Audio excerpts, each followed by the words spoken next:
What's going on, guys? ShadowNinja here, and today I want to talk about my initial thoughts and impressions so far with the Tom Clancy's The Division 2. Now, first off, the Division 1 launched very shaky, so it's going to be interesting to see how this game was going to launch. Now, what I mean shaky is that there wasn't much to the Division.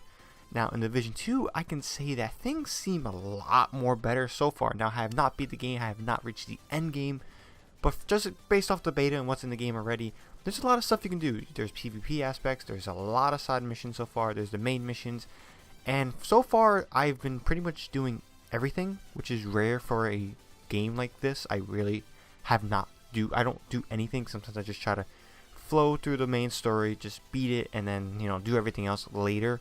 I did that with Spider-Man, I did that usually with most Assassin's Creed games, but Assassin's Creed Odyssey, I also didn't do that. I did everything. So it's kind of a weird thing. Maybe I'm just getting older and, I want to do more things. But so far, with everything else in this game, I do all the side missions, I do all the checkpoints, I do all the mains. I pretty much do anything I can possible to not only rank up and do all these different things, because the world in the Division 2 is a lot more engaging than the world in the first Division. There's a lot more stuff going on. There's a lot more people going on. The world is a lot more colorful. Granted, it's a different season, different location, It's a lot more greener, which is good. There's a lot more deer and dogs running around. Just do not kill a dog, because if you do, you're going to feel really guilty. I've accidentally killed a dog recently, and it did feel really bad. But nonetheless, this game is a lot more engaging than the first Division. Now, jumping off to the second part, which is my biggest problem with Anthem, is the loot. The loot is very frequent. Now, some of it's good, some of it's whatever, some of it is just like, oh, that's a cool gun, I like that gun, let me use it. Or you can personally, use your setup a certain way. Now, I always like having an AR, and I can either pair that with a semi-auto rifle or a sniper or an LMG based off the situation I am walking into. That's the great thing about this, is that you get enough loot where you can actually customize your stuff to how you want to play, and the loot that you get are really effective, especially in the early stages of the game, for what you want to do. Now, when it comes to later parts of the game, I do not know, because I am not get there. I am currently a level 10. So I have not at the end game yet, so I can't say the loot later is going to be just as frequent. But the loot here is just as frequent, and it makes the game really fun, very customizable with what you want to do. And another customizable part is the skills and the abilities you can do. They got a little bit more in depth. Now, they added perks. These perks basically add, sights, all these different things you can add. You can also go to base of operations, craft certain things.